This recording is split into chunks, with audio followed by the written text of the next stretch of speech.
Well, now, a dramatic behind-the-scenes look at a story that aired on ABC TV's Foreign Correspondent program this week, when our PNG correspondent Steve Marshall investigated the severe shortage of snake anti-venom in PNG.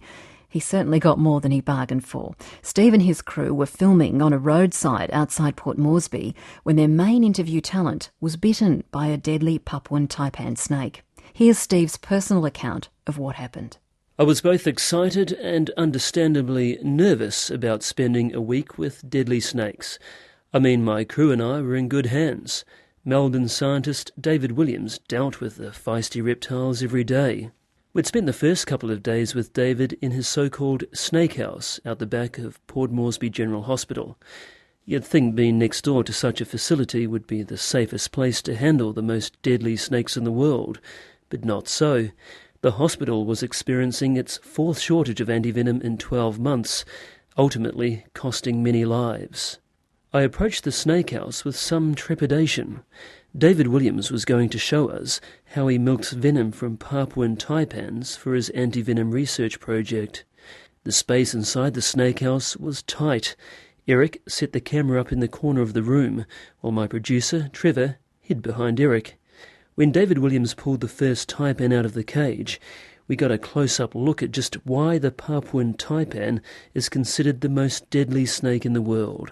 He's going to play up. This thing was huge and angry.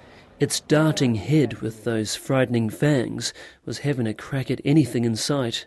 More worrying was that its body was thrashing so violently I could see David losing grip on its tail. If Eric hadn't put his camera against the door, we'd all have made a dash for the car. Why aren't you happy with me? David Williams doesn't claim to be the world's best snake handler. He's a herpetologist and toxinologist, but here in PNG, someone has to do the dirty work. It was a heart-thumping introduction for all of us, but over the next few days, we got used to being in the company of Papuan taipans. So when we headed out for what should have been our final afternoon of filming, I felt relatively comfortable. We had a great idea for the program's promo. I crouched down to deliver a few lines to camera as David ushered a 1.8-metre taipan past the camera lens a couple of metres away.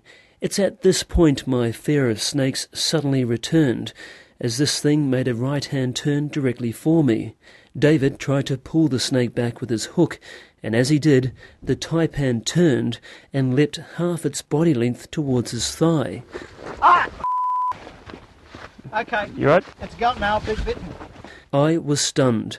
Our main man had been bitten by a deadly snake, and he still had hold of its tail. Within a few seconds, David Williams bagged his attacker and set about instructing us on what to do. He told me to get the first aid kit out of the back of his car. I swung open the boot and grabbed a bag. It was a picnic basket. The second bag had more stock than Port Moresby General Hospital, and Trevor and I set about bandaging David's leg. By now he was on the phone to his wife, telling her what had happened.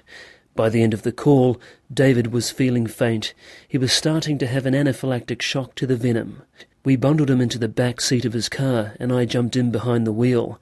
Eric, with his camera in tow, hopped into the passenger seat, with the first aid kit sitting on his knee.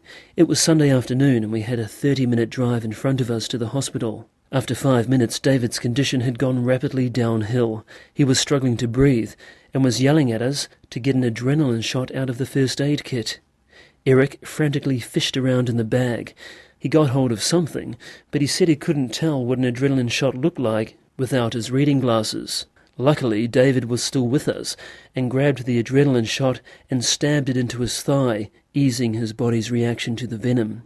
By now we were flying over speed humps past a small village. David's large frame got airborne, as did the kit in the back of the wagon, including the taipan which David had put there after he had bagged it. I slowed down. 20 minutes later, we pulled up at Port Moresby General Hospital emergency. Sunday night meant skeleton staff. There were no trolleys, or orderlies for that matter, to help carry David in. I called on some local lads, and we carried David into the ward and shovelled him onto a bed. I told the doctor what had happened, and soon David had a drip in his arm along with the crucial antivenom. I asked the doctor how many vials of antivenom he had. He said this was the last one, and that the next snakebite victim would miss out. That usually meant death. Knowing David was on the road to recovery, I left to pick up his wife. As I drove, my heart was still pounding fast, and I thought to myself, wow, did that just happen? What a truly remarkable story that was. Steve Marshall reporting from Papua New Guinea.